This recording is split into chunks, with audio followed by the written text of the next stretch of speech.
WAGON ghost story is really my mother's story.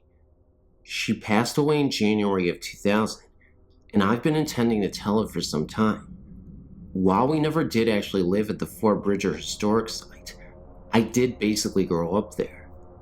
We lived just across the street, and the site was my playground and home away from home. My parents, and later my sister and I, beginning about the age of 5, were involved for a great many years in their living history program. My whole family has always been aware of the various hauntings at the site, and pretty much accepted them, with one exception. One night, when I was about 11 or 12, Mom came home, wet up to her hips, and very frightened. She had been working late at the museum, and took the North Parade Ground path and North Bridge across the stream, basically the long way, on her way home, intending to check the officers' rows buildings on the way home. As she was crossing the bridge, she heard the splashing sounds in the stream and what sounded like a young child crying for help. She waded into the shallow stream, vainly in search of what she was certain was a little boy drowning. She was never able to get close to the sound, and without a flashlight, found it impossible to locate him. Unable to find the child, she ran back to the museum to get a flashlight and get the curator who lived in the back apartment. When they returned to the stream, there were no longer any sounds to be heard. For more than an hour they searched up and down the stream, both on and off the site grounds, before giving up. At locations at both ends of the stream, there are fences in the water which would have caught anything had there been anything to catch. Needless to say, Mom was very upset. For years after that, she refused to cross the grounds alone at night. One night, about 10 years later though, she found herself crossing the bridge alone again, and once more heard the splashing and yelling. Again, she searched the stream. This time she did it alone, and had a flashlight. That's when she noticed the presence of a young child, struggling to stay above the water. The child didn't look solid, was completely faded, and disappeared before she could get any closer. In 1995, I had graduated from college and was working my first job as an archaeologist for the Historic Association on the excavation of the original fur trading post. As the de facto resident archaeologist, my partner and I found ourselves working all over the site, and were doing some research on the location and design of the post hospital, which is now gone. In going through microfilm copies of the post surgeon's records, we found a log and death certificate of an 8-year-old boy who had drowned in that section of the stream at night in the summer of 1873. As far as I know, Mom is the only one that ever heard his cries for help, almost exactly 100 years too late, as far as I can tell, though I'm not exactly certain of the dates on which Mom heard them.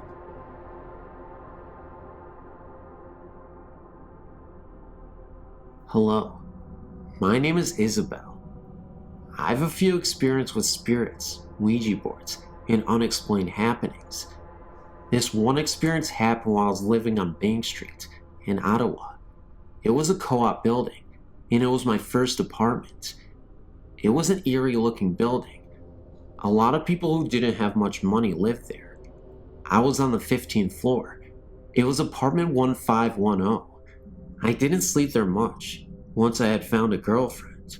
I remember I would always sleep on the couch in the living room. I was always too afraid to go into the bedroom, and even while I was asleep on the couch, I would wake up feeling as though someone was watching me. Someone was hanging over me. I felt this presence almost every night, especially right beside the couch. You would be sitting there watching TV, or just relaxing, and you would feel as though someone was standing over you. I've had company tell me about it. I thought I was paranoid, or just scared of being alone in the apartment, but it wasn't just me. Right before my yearlies ended, I had a friend move in with me for the last 2 months. Her mother was gifted. She was able to read tarot cards, leave her body, and visit other places, read the crystal ball. In many ways, she was psychic. She was also a strong believer in God. Natalie, the friend that I had move in with me, told me what she felt was a presence as well, the same things I felt. I remember when I was living alone, I would leave for work and come home at night. Everything that was around the tub would be inside of the tub. The shampoo bottles, soap, and stopper for the tub would be neatly placed in the center of the tub, still standing. I thought it might be my cats, but when it happened on more than one occasion, I started to get freaked out. I remember going to the bathroom, and Natalie was in the living room. I was talking to her, and there was a book on the side of the tub. There was no reason for it to fall because of the way that it was placed. It fell at my feet as though someone had knocked it over. There was a presence in that area, nowhere else. Another experience happened while my roommate and I were at work. Manon was very skeptical about all that went on in the apartment, and didn't believe anything that Natalie or I said. I gave her the keys to my apartment, and told her that we would meet at my apartment after Natalie and I finished work to have drinks. She was putting the beer in the fridge, and she said that she was worried about not getting a job offer that was available where she was working. She didn't even remember what I had told her about the apartment. She said she was putting away the beer when she heard something slide across the bathroom floor. It was an empty plastic container. She said she seen in there when she came in, but when she heard something slide across the floor, she remembered. She looked towards the bathroom, and there it was, still sliding by itself, across the room. She was so freaked that when Natalie and I got back from work, Manon was standing outside my apartment door. She told me what happened, and she believed me. She couldn't leave because she left in such a hurry that she forgot her keys and my keys. She was too afraid to go back in the apartment alone. She waited for an hour or so for us to get back. Natalie and I were in the apartment one night. I only had one bed, and the couch was too small for her, so she slept in my bed. It was only temporary. I heard something in the room. I was half asleep and asked Natalie if she was changing into her PJs, because that's what it sounded like. You know, the sound of someone taking off their clothes? That kind of brushing sound? Well, that is what I heard, but I couldn't see a thing. And Natalie said no. She kicked me and said she was right beside me and never moved. She asked me if I heard something too. She said that she heard some sort of ticking sound right beside her, as though someone was tapping their fingers on the wall impatiently. We felt such a strong presence that we left the apartment at 3:30 and slept at her friend's house. We were so freaked out we couldn't stay. We asked the spirits to leave, but the more stern my voice was, the more angry the presence became. It made us so uncomfortable that we left. Natalie asked her mother to come and chase them away. There were 3 spirits in my apartment. 2 were black spirits, very evil, and one was of an old man who had died of a heart attack. He was a short old man. I saw him once. He was sneaking into the bedroom while I was watching TV. I was afraid of him because it was a ghost, but Natalie's mom said that he was a very friendly ghost and quite funny. She said that he protected us from the 2 evil ones. She chased him out too, but he found a way back in. Diane is Natalie's mother's name. She told us the spirits were gone, but we still felt a presence. She finally told us that the old man would not leave.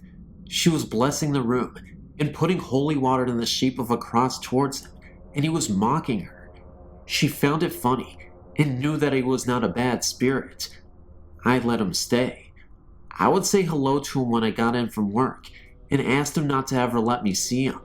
I never really seen him, but I did see a short shadow walk in the hallway and sneak into the bedroom. I told Natalie, and her mother said that he was very short, and it probably was him that I saw. It was a scary experience, and I hope to God to never have any more. I've had many others while I was living on the farm, outside of Copistan. Had experiences with the Ouija with some old friends. So many creepy things that I wish never happened. It's crazy how spirits can just roam wherever they please. Kinda scary even in broad daylight, don't you think?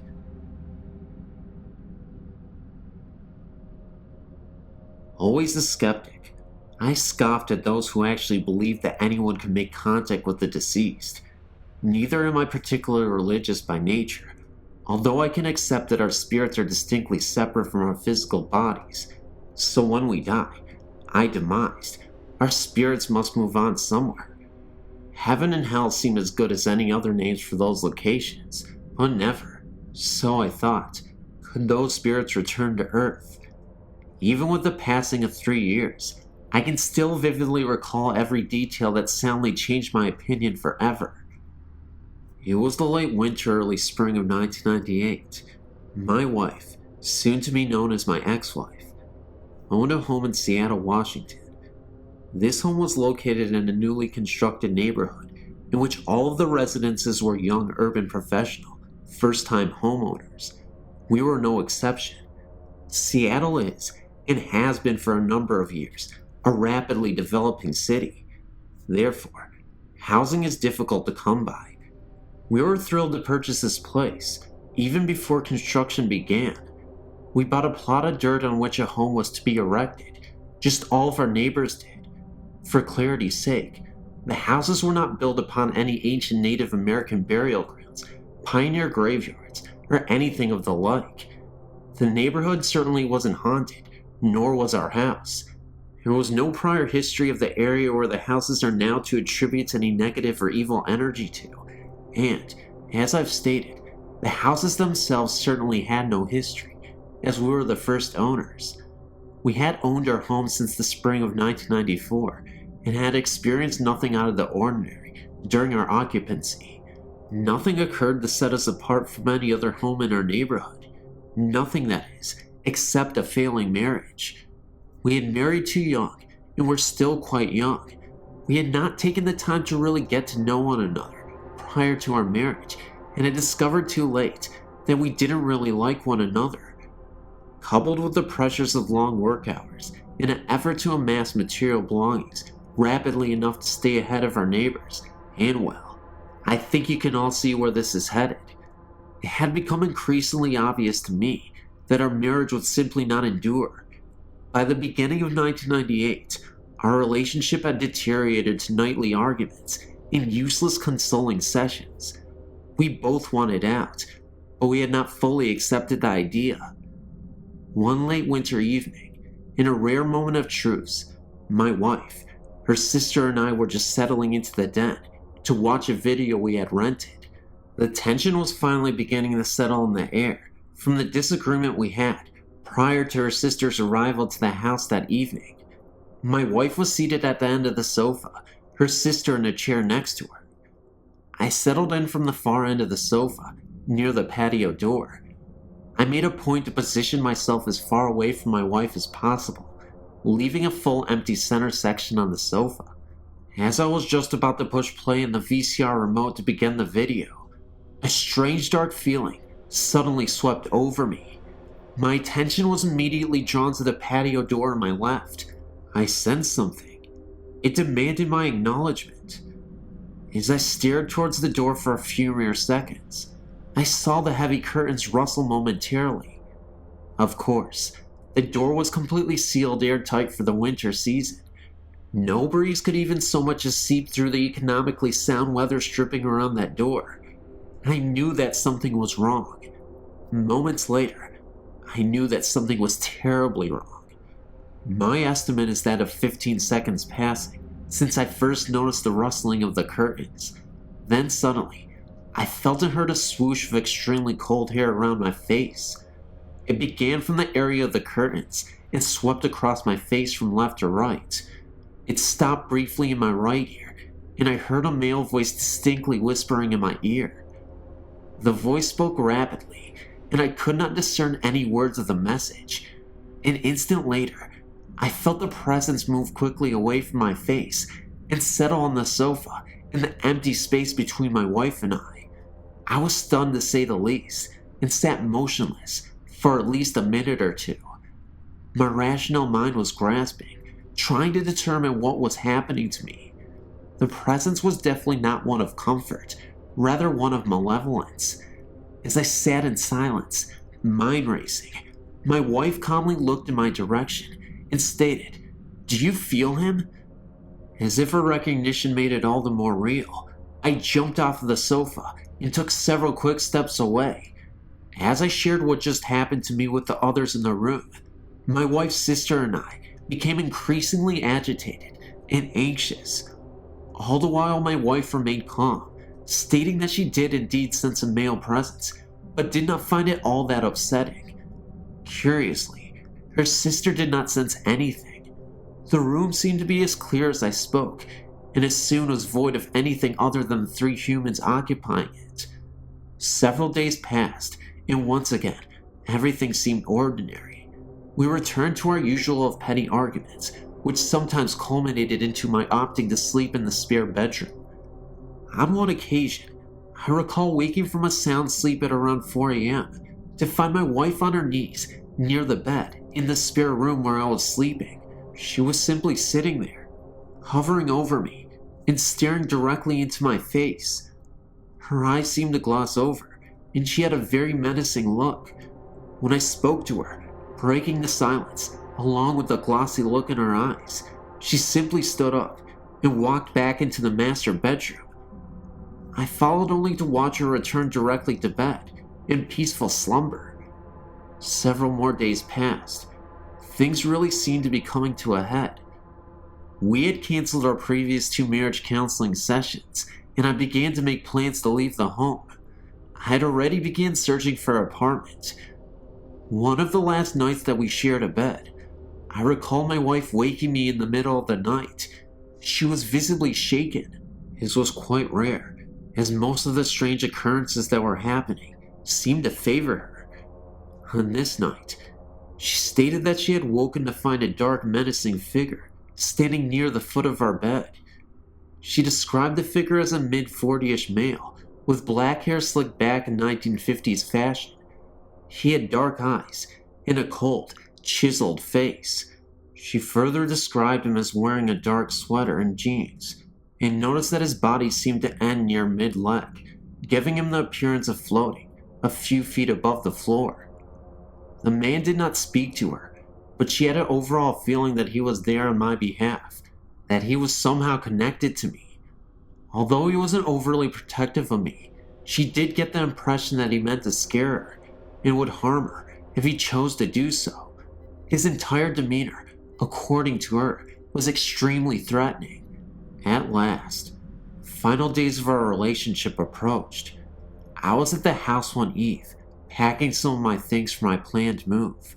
My soon-to-be ex-wife was on the phone in the kitchen with a friend, undoubtedly expressing her low opinion of me. As I went upstairs to retrieve some clothing and other articles from the master bedroom, I felt quite uneasy. I even felt that I preferred to have my wife up there with me, rather than be alone. I simply tried to shrug off the feeling and return to the task at hand, telling myself that I would soon be away from the house of negativity. I returned to packing up my personal items. My back was positioned to the doorway of the bedroom, yet I sensed movement in the hallway just beyond the door. I turned slightly and glimpsed at something from the corner of my vision. I was convinced that I saw someone walk into the spare bedroom across the hall. I felt it must be my wife, and therefore called out to her. When I received no response, I went into the hallway and called out to her again. From where I was positioned in the hallway near the top of the stairs, I could hear my wife below me in the kitchen still engaged in her phone conversation. I turned and walked into the spare bedroom to investigate the shadow I had witnessed enter that room. As I stopped into the room, I knew instantly that I made a very bad decision. The room was freezing cold, and immediately upon my entry, I felt assaulted by an unfriendly presence. I looked around the room and could see absolutely no one or anything out of the ordinary, but I could definitely feel it. My attention was drawn to a crawlspace entrance in the far corner of the room. I stared at the door to the crawlspace for several seconds. Then my attention moved rapidly to the closet door. My eyes remained fixed in a straight line as they moved from the crawlspace to the closet. I felt as if I'd just witnessed something dart across the room without actually seeing it.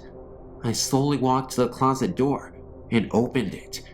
Just as I had the door partially opened, I felt a blast of cold air, so cold that it seemed to take my breath. Then, I realized that in fact, my breath was being taken. I felt as if someone was literally sucking the air from my lungs.